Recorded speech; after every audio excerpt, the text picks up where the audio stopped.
માછીમાર ભાઈઓ માટે રાજ્ય સરકારનો વધુ એક ઐતિહાસિક નિર્ણય. મુખ્યમંત્રી શ્રી ભૂપેન્દ્રભાઈ પટેલના નેતૃત્વમાં રાજ્ય સરકારે માછીમારો અને યાત્રિક બોટમાં વપરાતા ડીઝલ પર મળતી વેટ રાહત યોજનામાં મહત્વપૂર્ણ સુધારો કરવામાં આવ્યો. હવે બોટની 20 મીટરની લંબાઈની મર્યાદા સંપૂર્ણપણે દૂર કરવામાં આવી છે. રાજ્યની 18,000થી વધુ યાત્રિક ફિશિંગ બોટને યોજનાનો લાભ મળશે. માત્ર બોટોને પ્રતિ લિટર મહત્તમ 15 રૂપિયા સુધીની વેટની રાહત આપવામાં આવશે.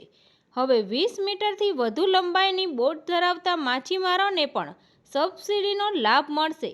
આ યોજનાનો લાભ લેવા માટે માછીમારોએ રિયલ ક્રાફ્ટ પોર્ટલ પર નોંધણી કરાવવી આવશ્યક છે.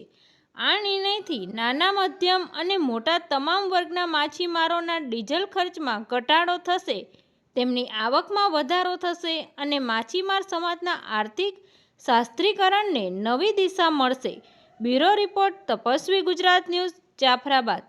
હમીરભાઈ કાનજીભાઈ સોલંકી, જાફરાબાદ કોળી સમાજ બોર્ડ પ્રેસિડેન્ટ છું. અત્યારે ગવર્મેન્ટે જે 20 મીટર ઉપરની જે સબસિડી 15 રૂપિયા લેખે આપવાની જે વાત કરી છે, એમાં મચ્છીમારને ખુશીનો માહોલ છે અને ભવિષ્યમાં અત્યારે મચ્છીની કામ બધું ઓછું મળે છે. એટલે જે અમારા સીએમ સાહેબ ભૂપેન્દ્રભાઈ પટેલ, નાયબ મુખ્યમંત્રી હર્ષભાઈ સંઘવી, કેબિનેટ મંત્રી જીતુભાઈ વાઘાણી અને પરસોત્તમભાઈ સોલંકીનો અમે આ બાબતે મચ્છીમાર વતી અમે બધા આભાર માનીએ છીએ. મુસ્લિમ સમાજ બોટ એસોસિએશન પ્રમુખ બશીરભાઈ અબ્દુલભાઈ શેખ, જે ગુજરાત સરકારે જે અમારે બોટ 20 મીટરના ઉપરના બધાને 15 રૂપિયા લેખે છે સબસિડી આપી છે, એ બદલ મચ્છીમાર સમાજને બધાને હરખની લાગણી છે.